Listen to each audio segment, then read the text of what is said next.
one of our bright lights in the church at only the age of 36. She is a founding member of the Diocese of Los Angeles Sanctuary Task Force. Nancy herself is a dreamer, a DACA recipient. She was born in, and if I mispronounce this, please correct me, Nancy, Zacatecas, Mexico. Gracias. And came with her family to the United States and to Los Angeles at the age of 7. Just sort of a little aside with all these Michiganders here. I'm sure a lot of Tigers fans. I checked out, Nancy is not really a baseball fan, so you don't have to give her any business about the Dodgers versus the Tigers. But she grew up in LA. She attended community college in Los Angeles, which is actually, I think, a great sign of how our church has expanded and looked for these diamonds in all variety of places. She grew up and served as a member at All Saints Church in Highland, and eventually graduated from Cal State Los Angeles and Bloy House, which is the Diocese of Los Angeles formation program, which is connected or had been connected at that time to Claremont University in the Los Angeles area. She was recommended to me because she is a powerful preacher as well as a teacher and a witness, as the presiding bishop would say, to the power of God's liberating love. She is the Diocese of Los Angeles' first leader to have grown up in a Spanish-speaking Episcopal Church who pursued ordination and is now ordained. Nancy, thank you so much for being with us today. I turn it over to you. Buenos dias. Good morning. Thank you so much for the invitation. Let me just start off by saying it is not often I would say yes at something happening at 7 a.m. my time, right before I have to lead worship and preach. So the reason why I said yes to this is because I cannot believe that one of our Episcopal churches is actually having these types of conversations. These very uncomfortable conversations that involve topics that we don't necessarily like to bring up with our fellow parishioners, because the beauty of the Episcopal Church is that there is a very wide diversity in theology, but mainly in politics. And right now we are living in a very interesting time in the United States. So bringing up stuff that involves politics is a little dangerous, especially in church company. So thank you guys for being brave enough to, one, host these types of conversations, two, listen to the speakers as they bring their own personal stories into the conversation. And then most importantly, thank you for being brave enough to take everything that you hear and then ask yourself, what is God asking me in all of this? Where are we going? Because I'm very uncomfortable. I don't like it. They use words I did not like. So I am honored to be here. I'm honored to share my story. I share my story in various places. At this time, I am the only DACA priest in the Episcopal Church. Hopefully soon enough, there will be other DACA priests. And I will start off by just assuming maybe someone here does not know what that means. So I will just explain it a little bit. When I say I'm a DACA priest, it means that I am a DACA recipient. So DACA is deferred action for childhood arrivals, which means that I was not born in the US. I came to the US as a child. I was brought by my parents into the United States illegally. So here's the first part where a lot of people are like, what is she going to talk about? So this is what that means. It means that at the age of 6, my parents made a very difficult decision of saying, do we stay in Mexico where there's no work, where there's really no future? And when they saw, I didn't, I was a child, but where they saw that their children would have no opportunities and where the rate of violence was rising quickly. They had to make a decision. Do we stay or do we go to the US where there was a promise of a job for my father? And where there just seems to be so much more opportunity than the one that we had in Mexico. Now, in the United States, they call people like myself dreamers. I always push back and I say, actually, the original dreamers were my parents because they dared to dream a better future for their children. And they left everything behind so that I could be here at this moment talking to all of you with this collar around my neck. Because let me tell you something, the Episcopal Church in Zacatecas does not exist. If my parents had not left Mexico, I mean, I know God works in mysterious ways, and if I was called, it was going to happen eventually, but I don't know how. But I know that my introduction to the Episcopal Church happened in the United States. And it was the church in the US. It was All Saints Highland Park. It was Father Bill Leeson who saw that calling in me and pushed me forward to ordination. So, yes, my parents are the original dreamers. My dad came to the US with a visa. He had a visa to work. He just overstayed his visa. But I crossed, like many other people crossed. I ran on the mountains in the middle of the night, being chased by Border Patrol. I had to hide under bushes. I have a terrible fear of helicopters because it brings back the trauma of that night and hearing the helicopters and the lights search for me because I was a criminal. So I came to the US. And as many people with a similar story than I can tell you is a lot of people come with this promise of a job and promise of opportunities. And the truth is that it's not that easy. So for the first couple of years of my life, we were homeless. My parents did everything they could to provide a home, to provide safety, but we were homeless for a while. And many people do not know and understand this. They think that immigrants are living off welfare and all of these federal grants or whatever you may want to call them. But the truth is that if you are an immigrant, if you do not have a social security number, you cannot get welfare. You cannot get social security. You pay taxes, but you do not have any of the benefits. So for a while there, my parents really struggled because they couldn't get any help. It was not until my sister was born, our little angel, that we were granted a place in a shelter. And it was through that shelter that we found housing. And it was the first permanent place we like not permanent. It was the like what's the word I'm looking for? It was like a real home. After being back and forth places, living in hotel rooms, living in people's couches, we finally had a home. But that wasn't the best part of it. And this is when I was 10. The best part of it is that my mother made a decision on a Saturday morning to ask our neighbor, where can we find a church? Because it's time for Nancy to make her first communion.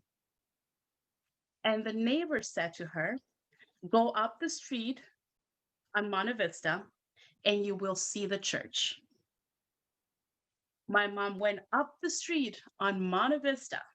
What the neighbor didn't tell her was that you will hit an Episcopal church before you hit the Roman Catholic Church. So we walked up Monte Vista and my mom saw a sign that said, Misa en Español, inscripciones para la primera comunión. Todos son bienvenidos. Now, If you're not fluent in Spanish, let me translate. Mass in Spanish, First Communion registration happening now. All are welcome. And my mom walked in that place, and I'm so sure, Father Bale said to her, this is an Episcopal Church, not a Roman Catholic Church. And I'm pretty sure my mom was like, yeah, whatever. I don't know what that means. And we found a home, a spiritual home. And that's where I stayed. That's where I grew up. And it was the church who many times over saved me and my family. Saved us by providing food, but for me, saved me by pushing me to have faith in moments when I just couldn't. At the age of 17, when I found out I actually couldn't go to all the universities I was accepted to because I had no social security number and I couldn't get financial aid. The church, I'm gonna get a little teary. The church they formed a scholarship fund. Now, as an undocumented person, you cannot get scholarships or financial aid or government grants. You can only get private scholarships at that time. So my church formed a scholarship fund so I could go to college. At that time, I had to pay out of state tuition, which meant I paid even more money than anybody, but my church helped me pay for it. When an immigration lawyer told me there is no way that you can ever legalize your situation because you came in illegally, you have to leave the country for a minimum of 10 years and then petition. And this happened at, right when I was going to seminary. The church kept me afloat. They kept me afloat. They kept my faith alive. They kept me thinking that something could change, and something did change because the DACA program was brought forth, and I was able to apply and be accepted into the DACA program. And my life completely changed. So now I'm an Episcopal priest. I just celebrated my 7 years. I am no longer a toddler priest. I mean, a baby priest. I'm now like a toddler. I'm getting to like first grade, second grade of priesthood. And I live out my ministry serving not just the undocumented community. I serve all communities with this passion and love because I know that the church at its best saves lives. Because it saves mine many times over. The church at its worst destroys the spirit. So I challenge, and everywhere I speak, anytime I preach in my own community, I challenge us over and over again to be the best of church. Because we're not blind. Something is definitely wrong, not just in our country, something is wrong with the world. There's so much hatred and so much fear. So it takes communities of faith, people of faith, to say, okay, this doesn't seem right. There's something off. What can we do about it? What does our faith call us to do? Now, I started off this by saying that some of these conversations get uncomfortable. I'm pretty sure you have heard from past speakers, all of the terms, all of the conversations. And right now we're in a time when as a church, we need to look at each other and say, where are we going to go from here? Obviously, this pandemic has thrown a curveball at us, and we cannot go back to what we used to be. Please let us not go back to what we used to be. The Holy Spirit is pushing us to something new. Let us not be afraid.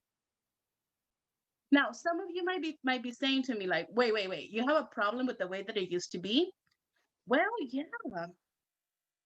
We were too comfortable.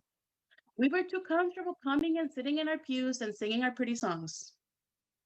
We were. I'm just going to say it. I'm going to throw it out there. Don't get mad at me. We were too comfortable with all of that. And Jesus was not about us being comfortable. Jesus pushed.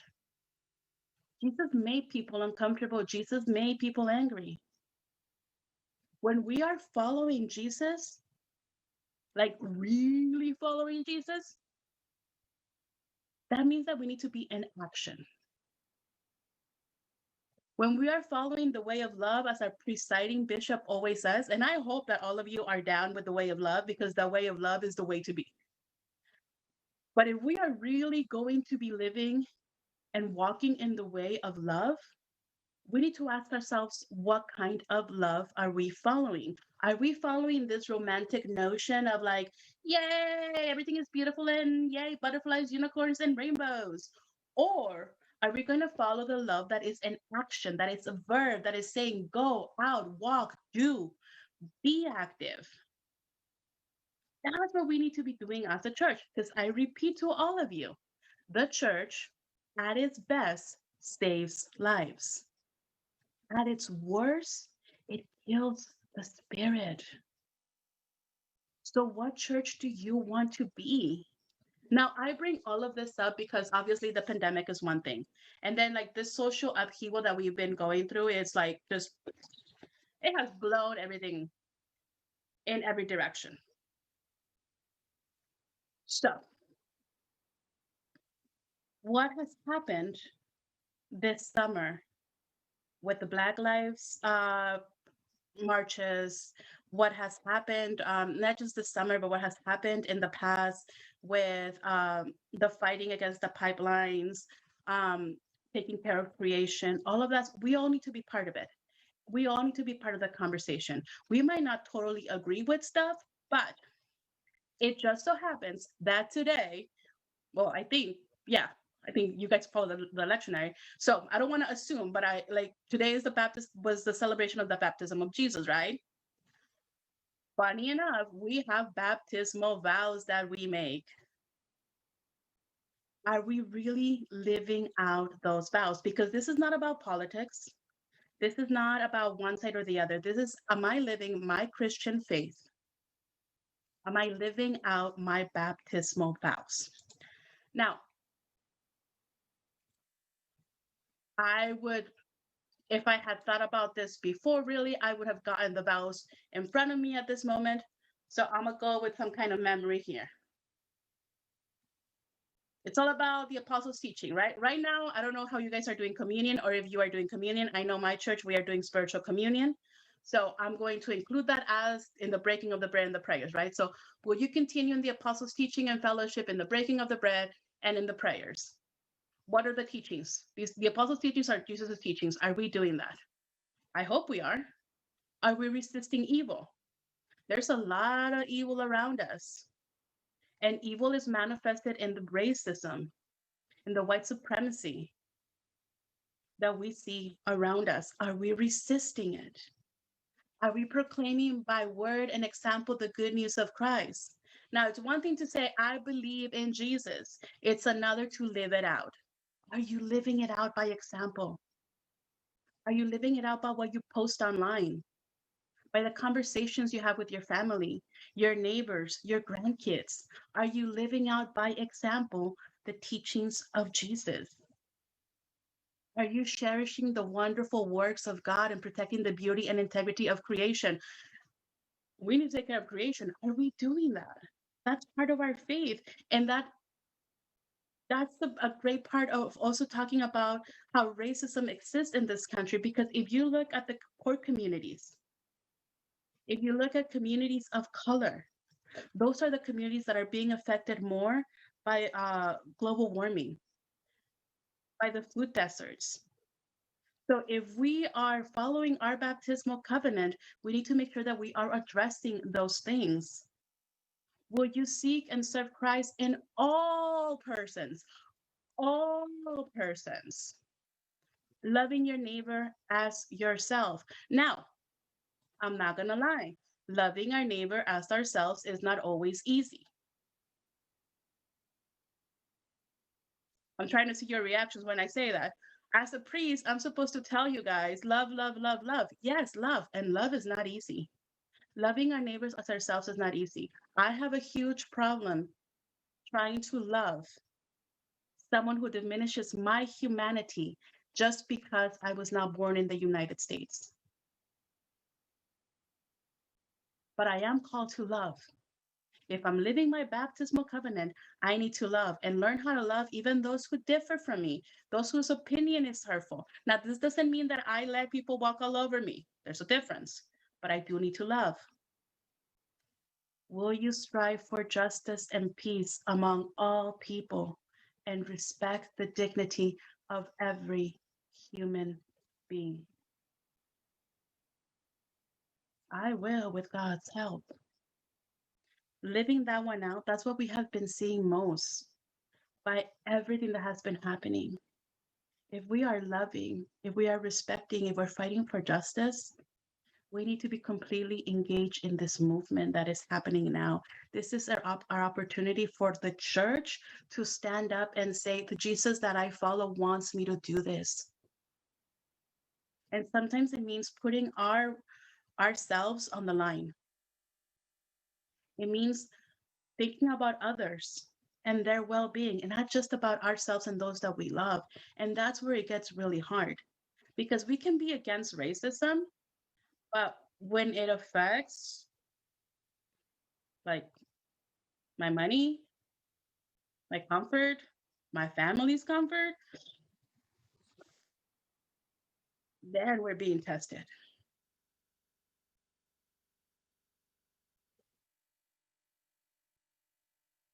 Or do you want to follow that Jesus? Do you want to live those baptismal vows that you make, that you hear every time we baptize someone? And I pray that you do. I pray we do. I pray I do. I don't always, trust me, I don't always like fully live them out, because I am a broken child of God, and I'm not at my best all the time, but we need to strive to do it and live it out every single day. Now, when we're talking about racism in this country, in the Latino experience, I can only speak about my experience, right? I cannot speak for all Latinos. I will not speak for all dreamers. But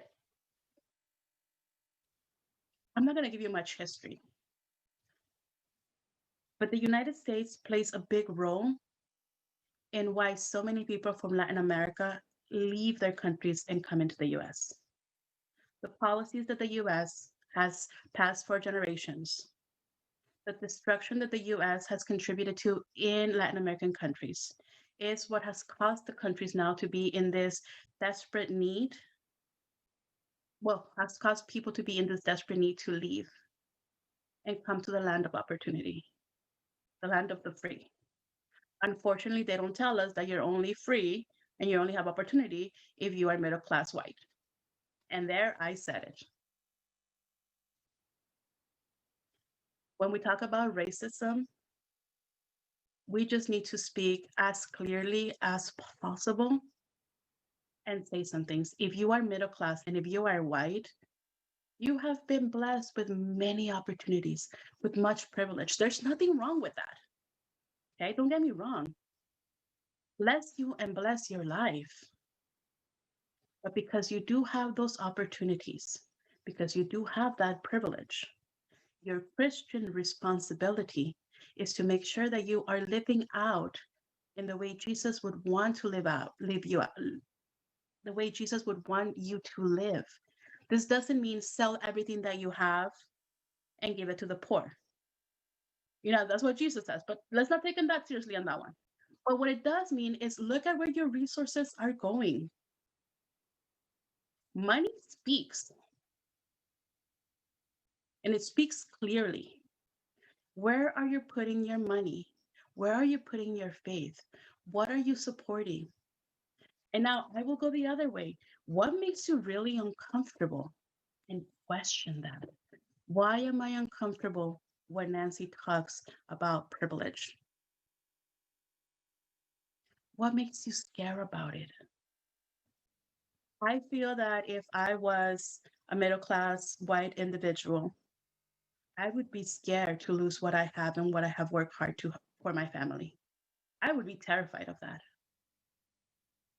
Well, let's talk about it. The only way we can break this cycle of racism, of white privilege, of white supremacy, the only way we can break all of that is if we really talk about it and talk in love. Like, let us just be honest. Tell me what I said that made you uncomfortable and let's discuss it. Hear me out and I'll hear you out. Because we are brothers and sisters. Because we believe in the same awesome Jesus. The Jesus that was about love and healing. The Jesus that was not afraid to say, oh, hell no to the devil and temptation. We need to say, oh, hell no to what is evil. And there's a lot of evil right here, right now. Turn on the news. There's a lot of dehumanizing of people who look like me, who have my similar story, or people who are darker than me. Like if we're some evil entities, we're not. People who come into this country come dreaming of an opportunity. That's it. I'm dreaming of a job. Right now in this pandemic, when we are like, oh yes, bless the essential workers. You know who the essential workers are?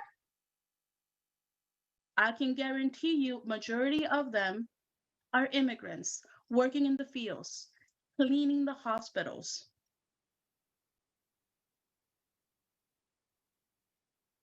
Can we treat all people with some humanity and love and respect? Because every single one of them, every single one of us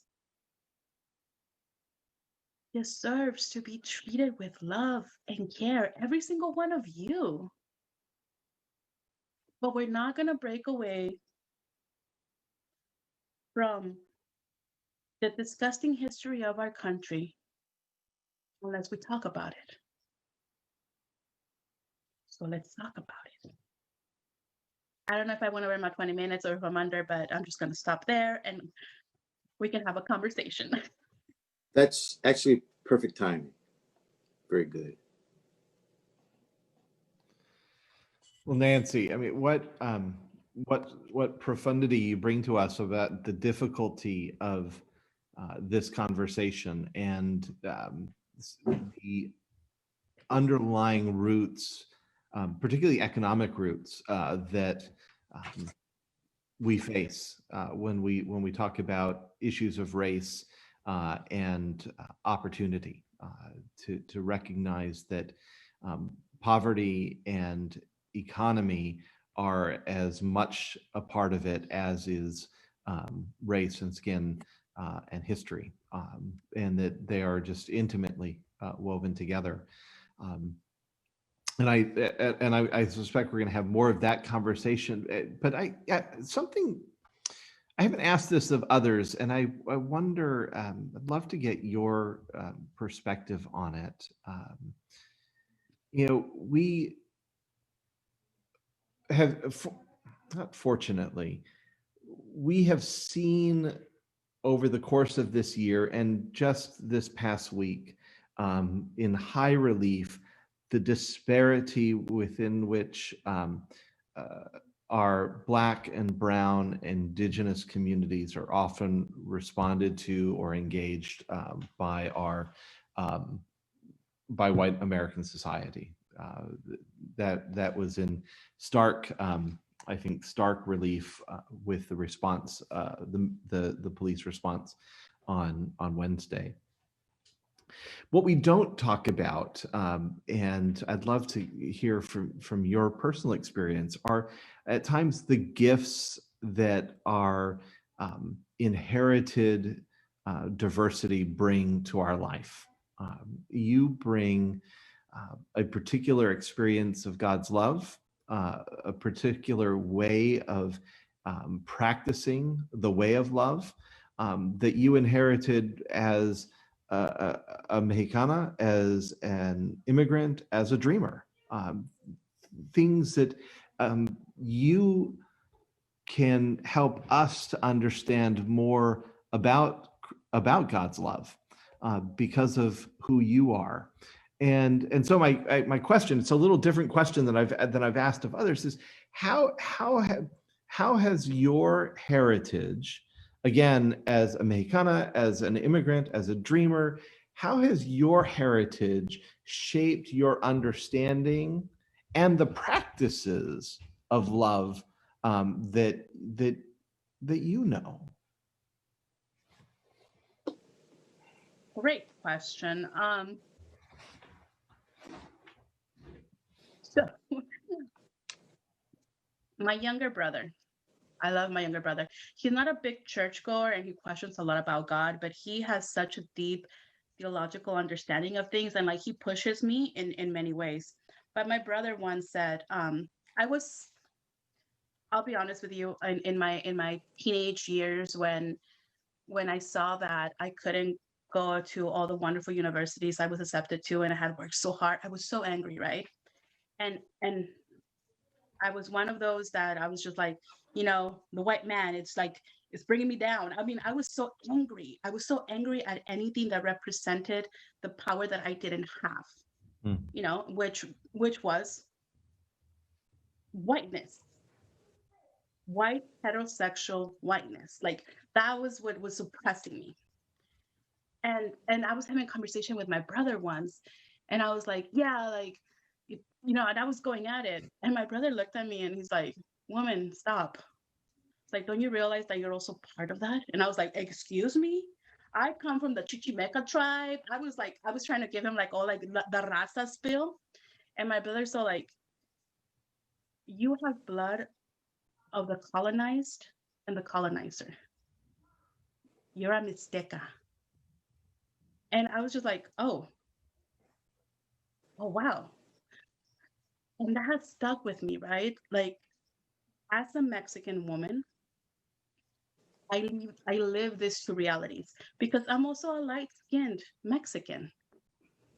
So I don't have the struggles of some of the darker skinned Mexicans, of some of the Mexicans that have more of the indigenous characteristics. So I had to be like, ooh, where is this? Like, where am I in all of this? So I had to like question deep. So I say that because now I find myself in also this reality where I'm Mexican and I'm American. I grew up in this country. So I'm always living these two realities of I love this country and I can't believe this country hates me so much. I love this country and I hate this country. So I'm always in this like flip-flopping back and forth. Now, how does this speak to my faith is that because my life, and I don't want to romanticize any of this because it's been hard and oh, the trauma. My therapist gets to hear about this all the time. But the struggle has been such a part of my identity and of my heritage that I've had to find God in the struggle. Mm. And there's such a beauty in being able to see everything burning down and knowing that God is there. That God is in my struggle with me. God is in that darkness with me. Now, it may not feel like it at the time, but because God is there, even though I may not feel God, I know I will come out of it. So I think a lot of the gifts and beauty that can be that communities of color, oppressed communities, poor communities, differently able communities bring into our church is that we understand struggle in a very different way, and we understand God who lives in that struggle. And being able to bring that and speak into that is like we are permanently living in Good Friday, but we know Easter's coming. We don't forget about Good Friday because we're living in it. We're living in that Saturday, that unknown. But we know in the depths of our soul that Easter Sunday is coming, that the resurrection is coming, liberation is coming. We know, and we want to, well, I'm going to say we, I want to be part of that. I want to be part of that resurrected church that breaks open the tomb and says, you're welcome. You are all welcome. We are all welcome. There is a place at the table for all of us here. Now, I don't know if that answered your question, but I was just very inspired at the moment. Well, I mean, great. And to think, I mean, maybe I'll ask a follow-up on that. Say, In another one of our classes this throughout this fall, we've been talking about kind of breaking open the images of shall I say salvation, moving beyond this understanding of Christ being amongst us solely for the purpose of eternal salvation upon our death. And so when you say that we live here in Good Friday, but we know the resurrection is coming, I hear so much more than just something that awaits us, hopefully, years down the road when upon our deathbed, but something that is actually perhaps available to us even now in our life and in our community. So when you say we know resurrection is coming, what are you talking about? What's that? What does that mean to you? What does that look like to you? What is it you're looking forward to? So resurrection looks like the beloved community. That's what resurrection is. And being part of resurrection is being a partner with God, a partner with Jesus, a partner with the Holy Spirit, in being able to create and bring to life that beloved community, where my life matters as much as anybody else's life, where what I bring to the table is heard and appreciated, just as it would have been if somebody that was Caucasian brought it to the table. And I say that because as people of color, we all have experience saying stuff and people just don't hear us. But then somebody white says it and it's the most brilliant idea in the world. So I'm sorry. I should have muted myself. But see, I say that because resurrection, for me, is not, I'm not talking about heaven. Like we can have a theological conversation about death and what comes after that. Resurrection is that moment of transformation that takes over our lives. Okay, so for example, this moment for all of you, as uncomfortable as you may be, this series can be a moment of transformation, where your life takes you in another road that you had not even talked about. That's part of the resurrection. It's like, the way of love, when it says turn, it's like you're turning and be like, oh, God is leading me that way. I don't know if I like it, but I'm gonna go. Like, that's what resurrection is. It's being a partner in this new creation of something amazing. And it doesn't have to be till we're dead, because communities of color have been sold this idea by the church that, oh, you're suffering, it's okay, you'll be okay when you die. No, I don't want to wait till I die. God has given all of us the ability to change the world, change ourselves. So we don't have to wait till we're dead to be okay. We can be okay now if we all work together and if we all value one another. Life, resurrection, the kingdom, it's all possible. Like God has given us, and I don't know if this is heresy. I don't know what the church fathers will say about what I'm saying, but I know for me, I fully believe that if all of you, wherever you may be, we switch our way of life into a way that truly follows Jesus, we can turn stuff around. It's never going to be perfect because the world isn't perfect. We're all broken, but we can get closer to experiencing a beloved community where Jesus, where God, where love for us Christians is at the center of our lives. That for me is resurrection. Beautiful. Well, thank you for that. I want to invite Walter in. I'm sure, Walter, you've got a question or thought to share. Well, yeah. First, sort of an observation, and Nancy and I spoke a bit on Friday, but one of the things that Nancy, first, there's something that struck me. I just have to say, you are right. The dreamers were your parents.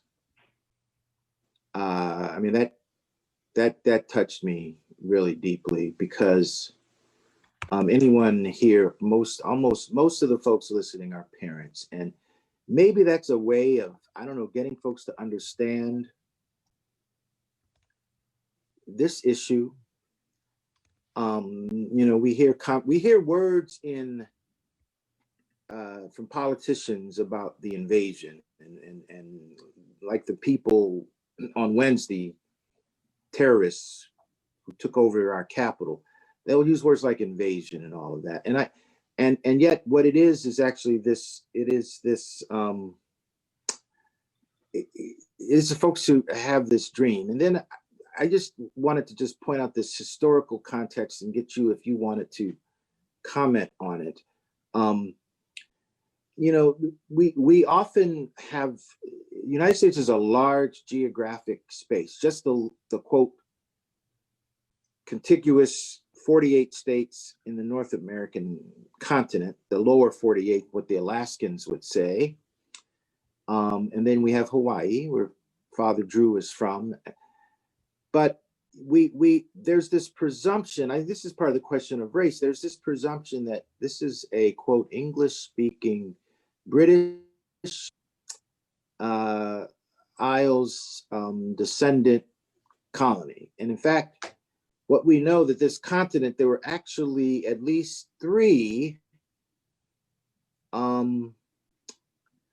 nations. What was called in, moving to Vermont, that's New England.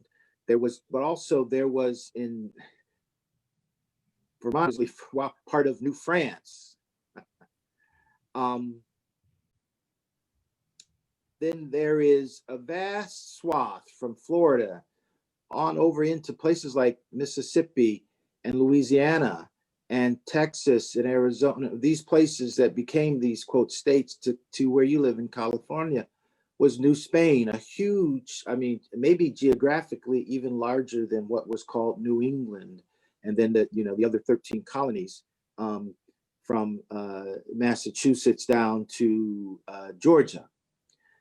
And yet we have this presumption, which I think is part of the reason that in the United States, besides the genocide of the indigenous people going across there, was also this idea that those areas, which eventually some were sold, and then some, like Texas, through war, that they, quote, become ours, and yet we erase all that history. And I think that's just a striking point. And I wanted to know, I particularly, I think for you, how you feel, and maybe others, when I think about, it was only in August, it'll be 2 years, the Walmart in El Paso, Texas shooting. People, there's so much that's happened since August of 2019. We, of course, but that was just about as reeling as Wednesday, that somebody who thought that this, quote, invasion of El Paso, which is, if you've ever been there, is this beautiful, bilingual, multicultural place, that was threatening. And this young man had to go and murder people. And yet, Spanish has been spoken there for centuries. The culture there is, you just see it. I've actually not been to El Paso, but San Antonio, Houston, other places, that heritage has just been there. And so it always, for me, it baffles my mind how people feel these words like invasion and so on. But I wanted to get your thought about, how do you feel about that? And how do you try to help people understand that this issue is far more complicated and not as either simple or in fact false as they may believe? So one of the things that I have learned in the last couple of years is that you cannot help to change someone's mind if they're not open to it. So I can waste my time and waste my breath having conversations and discussions with people. But if they have already made up their mind on something, there's nothing that I could do to change that. I can share my story. I can try to love as much as I can and lead by example. But there's some people that will never hear it and will never understand. And I need to be okay with that. And I need to know that I don't need to engage them for my own well-being, for my own mental health. I don't. Because one, I'm not Jesus. I'm not going to save them. And two, I don't know how God is working in the mess of it all to transform their lives and their hearts. But I will say the following. When I do have an opportunity to be in conversation with people who are actively discerning where God is calling them to be and how all of this mess is a part of our history and how we can change that, I say the following things. First of all, Christopher Columbus didn't discover anything. Okay? Not at all. Let's just put that out there. If you're a fan of Christopher Columbus, you're a fan. I'm not. And I say it clearly. This land was not discovered. This land had already existed.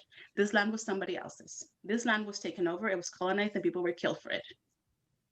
Because for generations, we have lived with this idea, with this lie, that certain people are chosen by God and therefore are better. And they deserve everything they have and they can go and get anything they want. It is that lie that caused people to come over and take land that was not theirs.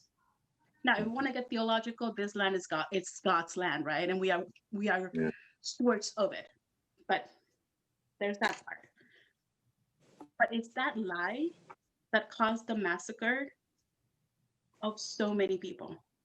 It's that lie that said, hey, we can go to this continent and enslave communities, bring them over. If they die on the boat, but bring them over and we can build this whole nation on their backs. But we're not going to give them any credit because they're not fully human. It's that lie that has survived generation after generation that has allowed those domestic terrorists to be in our capital on January 6th, trying to take over because they believe this lie that their God has told them that they're better. And therefore they have to clean out everything that's dirty in this country. We continue to tell this lie over and over again. And unfortunately, Christians have allowed this lie to continue and they continue to enable it. I'm sorry. The Episcopal Church, we are beautiful people and we can sometimes not agree on everything, but one of our greatest mistakes is that we have kept Jesus as our dirty little secret. And we don't talk about Jesus. We don't talk about church. We don't talk about our faith. Therefore, we have allowed this perversion of Christianity to take root in this country. And therefore, we have domestic terrorists going into our capital with a sign that says, Jesus saves, walking along somebody out carrying guns and zip ties with this plan to destroy. Yeah. Sorry. That's good. Thank you. If we don't speak out on that lie, if us as a community, we don't denounce those lies, nothing is going to change. If we don't talk about Jesus, the Jesus of our scripture, the Jesus that was baptized by John the Baptist, who was a weirdo, the Jesus that went into the desert, the Jesus that healed, the Jesus that forgave, the Jesus that casted out demons, the Jesus that died on the cross for love, if we don't talk about that Jesus, then what are we doing? Mm-hmm. Amen. Praise the Lord. Thank you. I get fired. It's good to get passionate. Don't worry, Nancy. One of the things you spoke about early, and this is actually kind of looking forward for those who are going to be around this table in a couple of months from now. We're going to shift the conversation to looking at what are the tools that help us to live this resurrected, transformed life that Nancy's been speaking about. And I just want to touch on a little of that because you actually brought it up for us, Nancy, when you were talking about the difficulty of love earlier. That it's hard. It's hard to love others at all times. It's hard to love those who don't see in us God's image. It takes work. And I just would love to touch on that with you and hear from your experience. What is it within you what has helped you through the years to come to love others who have not been Christ to you, if I may?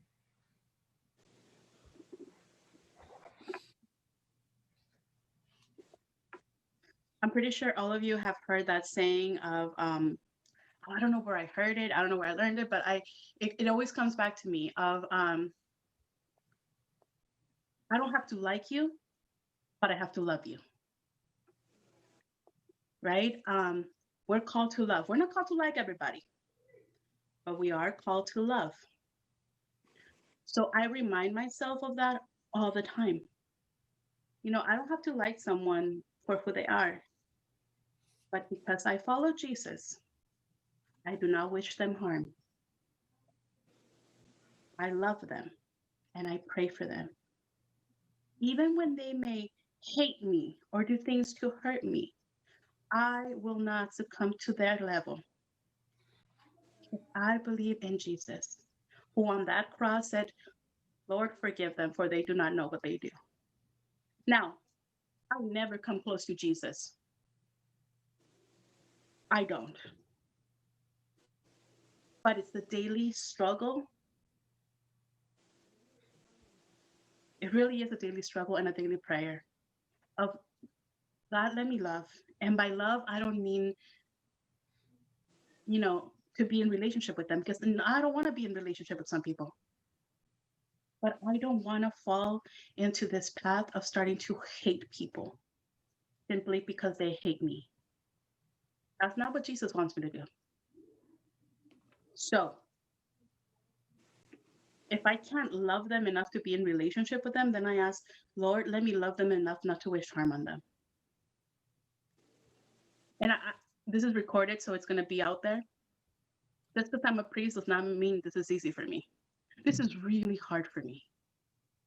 Because I've had Episcopalians tell me to go back to Mexico. I had people in my own church ask why I was ordained. I had people in my own church, in the Episcopal Church, say that if the parents didn't want their kids to be in cages, they shouldn't have come. Okay? I don't want to love those people. I actually want to say very unchristian things to those people. But I'm not going to wish them harm. I'm going to pray that God takes that anger, the evil anger, because anger is not always bad, so that's another story. But I'm going to pray that God takes that anger I have and transforms it into fuel so I can continue fighting for justice for those children. So I can continue fighting for justice and love. So how do I love those who hate me? By taking all the bad feelings I have about them and transforming them into action. That's how I do it. Thank you. Thank you. Thank you, Nancy. We are fortunate to have a few responders today, folk that have been listening in on our conversation. We have Father Ron Spann, a longtime priest here in the Diocese of Michigan, Sue Chaklos and Lisa Niscaroni, both members of Christ Church as well. You know, folks, I'm sure you've got responses already in your mind, and I want to hear those, but I want to lay a question as well at your feet. You know, I wonder for you, what of today's conversation has been hopeful, as well as what has been challenging? You know, I pray that our conversations bring both to our lives, that we find something good and hopeful, but also that we find ourselves moved and challenged. And so I'd love to hear from you on those two fronts as well. But I'm going to just start. Sue, you happen to be in the middle of my screen. Oh, you just turned your video off. There you are. You're back in the middle of my screen. I meant to unmute and unvideoed instead. Sorry. So, Sue, I'd love to bring you in, and then I'm going to go boy, girl, girl, boy, girl. So Ron, you'll and Lisa in due course. But Sue, where are you in this conversation? But the last thing she said really about not liking somebody and still loving them. And I mean, part of my struggle this whole week is where's God and what happened in our capital, and how do I deal with that? And a lot of it is there's a split in my family, and so it's been very, very hard this week. I have family members I have not spoken to because I'm afraid to, and just how do I think in some ways you gave me some hope that and some explanation, because these family members profess to be Christian, and looking back on our history and the fact that the church was very much in support of all the horrible things we have done in the past, and for us to now stand up and try and move past that. But I have a lot to contemplate on, because it's a real struggle for me right now in finding God and what's going on in our world right now. So I really appreciate what you had to say on that. So, and I've also been very resentful that we've never been raised to speak more than one language in this country. How about you, Father? A couple of things. One, Nancy, it's so helpful. Buenos días, te agradezco tus palabras, bien recibidas. Two things in particular strike me. One is hearing my song in a different voice. So to hear you as a Mexican-American woman speak to us around the themes of the gospel, love, of struggle, of oppression, but to hear it not just in terms of my voice, but to hear it refracted through you and the light, your part of the spectrum is so important. And the two things from my own experience. One, when I was graduating from seminary back in the Ice Age, and I had a calendar from the United Farm Workers. I graduated in the spring of 1970. Martin Luther King was already dead. But there's this beautiful calendar picture I had, and it shows Cesar Chavez and Ralph Abernathy, who used to work with Martin Luther King. And they're standing in a field where migrant workers would work. And so this Ralph Abernathy, the African-American, and Cesar Chavez.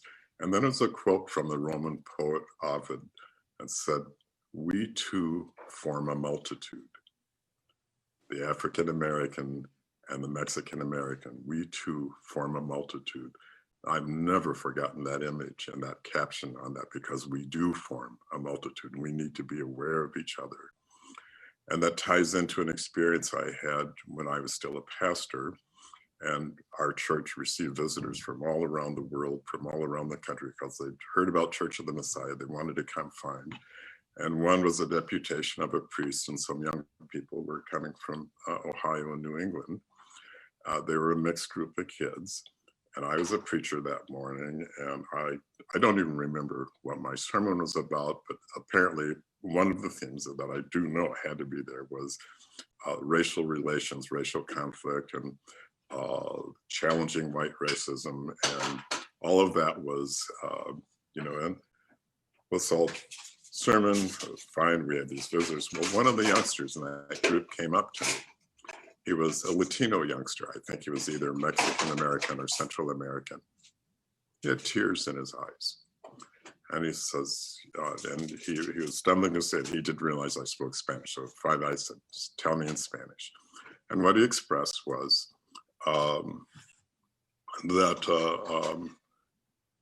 he was weeping because he had heard me say all these things in the sermon, but he didn't hear himself. It was all about black and white.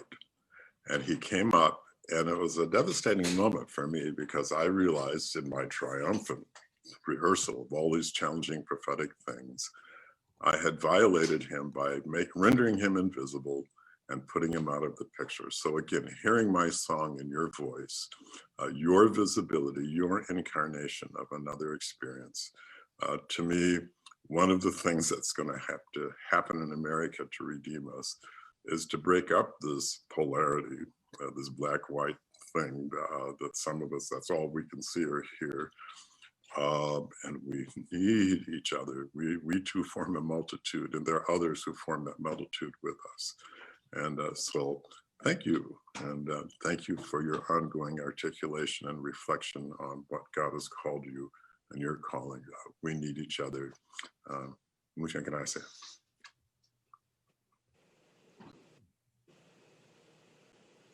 Thank you, Ron. What a beautiful. I shot off a quick note to Joseph. You know, what a beautiful and insightful image. The image of the prism in which we bring our individual colors to the world. Just very provocative. Thank you for that and more. Lisa, would love to. How are you? How does this conversation kind of settle in to your heart, and how does it impact you? So thanks, Drew, and thanks, Nancy, for what you've shared with us. You know, really up until this year, I had looked at these issues through so much more of a secular lens, right? Thinking that these are silos, these are, you know, political, relational issues, and then we have how we think about things in the church and as Christians. And so these kind of conversations at Christ Church have really helped say that, no, these can empower one another, and we can bring these viewpoints together to be stronger in how we respond. And you know, kind of two threads as you were speaking earlier, and one is how important for me it has been. I see a little bit in the chat as well. Naming privilege for what it is. I knew it existed, but putting a name on it has really you know, kind of empowered me to do something with it. And just, for instance, I think maybe many of us, but for me, I travel up and down Jefferson all the time, whether it's for work or socially. And you'll note that that's one of the major thoroughfares that transitions between Detroit and the Grosse Points. And so many times I would be traversing this road, and again, maybe going, this is, please don't judge what I'm trying to share this, but you know, my thought has always been, oh, if I'm going 5 over, it's fine. I'm like a soccer mom. No one, you know, is going to be trying to pull me over. And, you know, and just to think that if I were in different skin or in a different car or something like that, that not only would it be an objective question, but it would be so much worse, that I could in fact be somebody who was targeted specifically. And so, you know, again, naming privilege, removing that lens in which you see the world is extremely powerful. And I now wear that lens all the time instead of just as a, you know, a for instance. So, and I'll just share, I kind of like the second thread that has been in my mind as we're speaking, especially with respect to policy making, influencing policy and politics and so forth, is that, and I think, I mean, it's a heartbreaking quote. I think it was attributed to like Stalin even, but the whole, the death of one man is a tragedy, the death of 100 is a statistic. And policies and political movements are largely based on statistics. And that's what allows people to distance themselves from the true, you know, human impacts, and that really creates, you know, again, a wall between what it really means for our society as a whole. So those are things that I'm going to be, I think, digging into deeper in my mind and in my heart following this conversation. Thank you, Lisa. Walter, I haven't asked that question of you in the past, but I'd love to hear your thoughts as well in this conversation on what is the hope and the challenge that our conversation today has brought to you. So the challenge, actually, Nancy shows as toddler priests can really shake up an older 20-year ordained priest about how much I have learned from so many clergy, and now you, Nancy, about how to love these people who actually say incredibly hurtful things, either to me or often to someone else that I know and care about. And it is the challenge, but it is also, as the presiding bishop says, and he actually made a very powerful statement. If you haven't heard it, the presiding bishop issued a statement on Wednesday. It's a video you can see.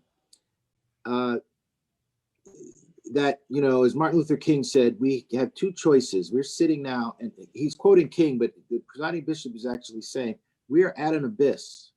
We can either choose chaos or community. So that is the challenge, and the hope. The hope is love.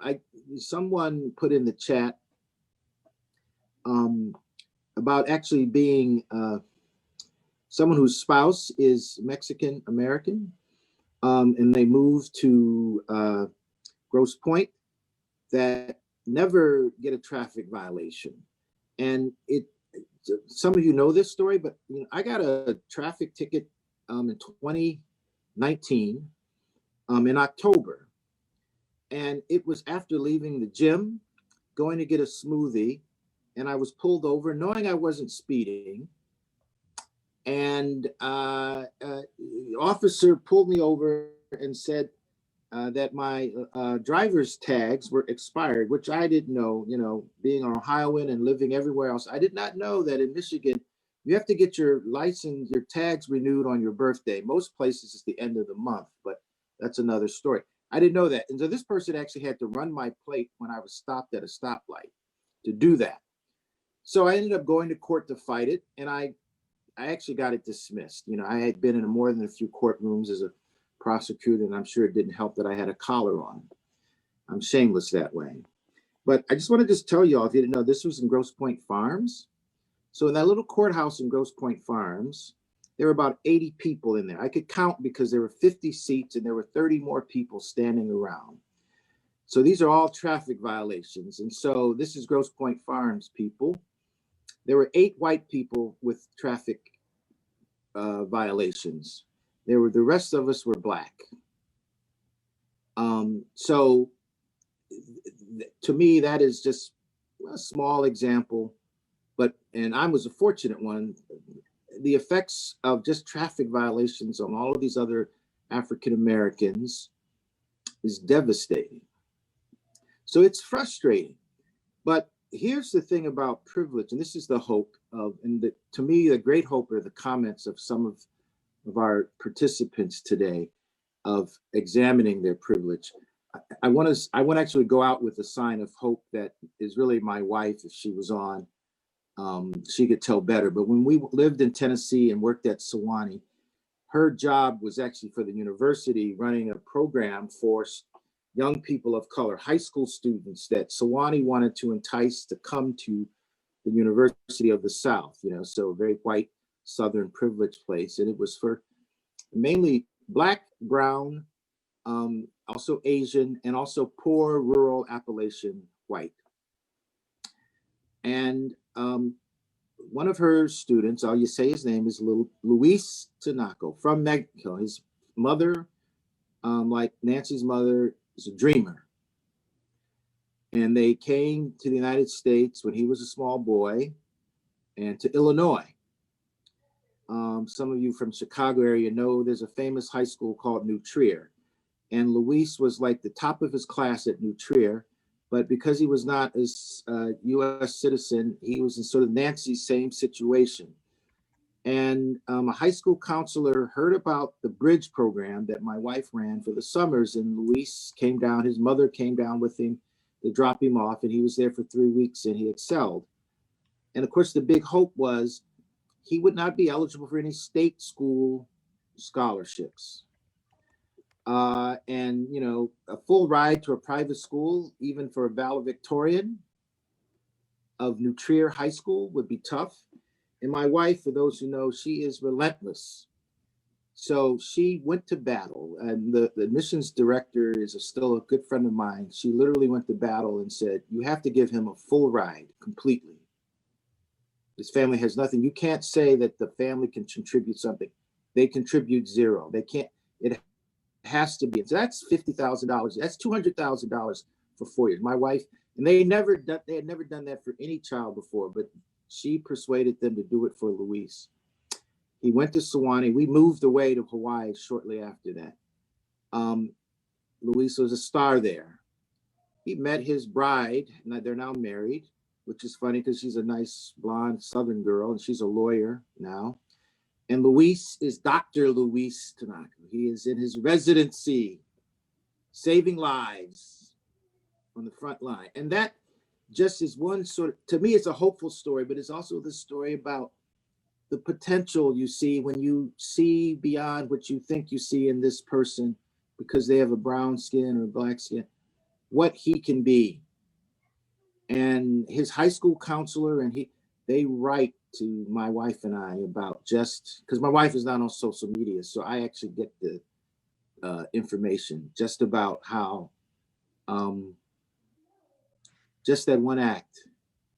My wife said, I don't care if your boss is the university president and everyone is upset that I'm asking for special treatment for this child. I don't care. And I said, do your thing, wife, because I can't stop you anyway. But that's just what you can do if you really step out. Thank you, Walter. I'm struck as I think of this question for myself, thinking, Lisa, of the lens that you spoke of, the lens many of us were trained to use, and the lens that many of us are intentionally putting on. I see that as one of the great signs of hope that is ahead of us. Our ability to see and to hear, to see the world differently and to hear with appreciation the story, not just the story of other lives, but through them, as you noted, Ron, to hear the story of God, to hear the story of our hearts, to hear the story of love and of goodness in their voices and in their stories, as I think one of the great hopes that we have as we look to our future, to see, to not simply look at ourselves as the image of God, but to see in one another that same beautiful image, if shall I say, uniquely packaged and experienced. So part of the beauty of these conversations, Nancy, is the ability to hear today your story and how your story illuminates for us all the good story of God in the world, and the good practice of Christ's love in the world today. I can't help, I don't do this often, but I'm keenly aware, I suspect, I should say, I'm keenly aware that we all come to these conversations on the shoulders of others, and one whose shoulders that I suspect you and I share is Butch Gamara. May he rest in peace. Butch was a mentor of mine. Me too. Yeah. I did field ed with him. I worked at La Iglesia de San Esteban for 2 years up in Massachusetts, in Boston, and so I'm sure he was part of your formation and heritage, and so I just remember him with great fondness today. So Nancy, what a delight it's been to have this conversation, and I always want to leave today always our guest with the last word for us. And so a closing question for you.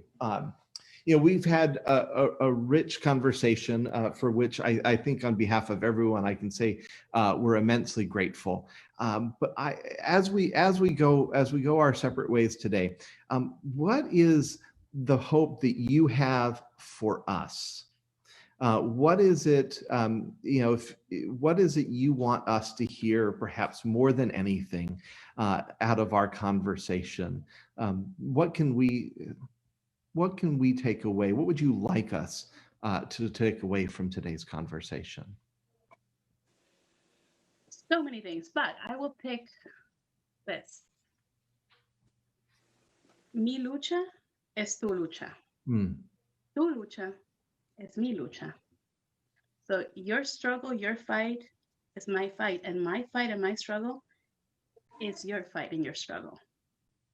The only way we build a beloved community is if we break down this notion of individualism and actually become a community that works together, that struggles together, laughs together, and cries together.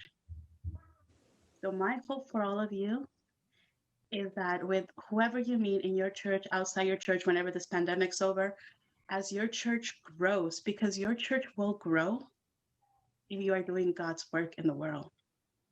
As you go out and be God's body, that the body of Christ out in the world, my hope is that you remember that everyone you encounter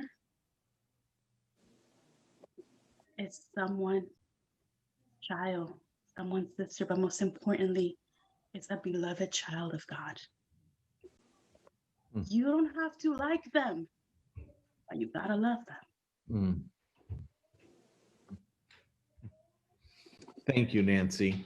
Truly, what a gift it is to have had this conversation with you today, to challenge us to look at the roots and foundations of racism that continue to plague us, but also the hope that we have in our ability to take up that struggle together and to love one another in a remarkable way that might someday bring the fullness of the beloved community to light. So thank you for being with us. Thank you for offering your story, your heart, and your wisdom to our story and our journey together. Thank you. Thank you. Shameless plug, everyone, for next week's conversation.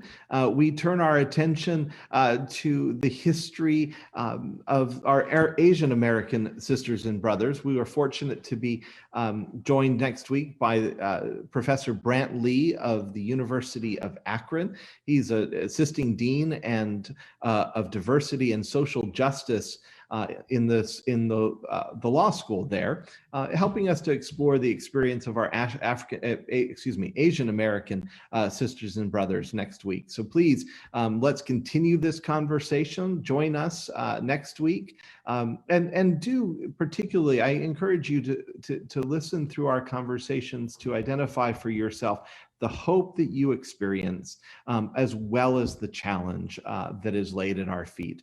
As Nancy I think really profoundly reminded us, the love of God to which we are called, the love of Jesus, is not an easy love.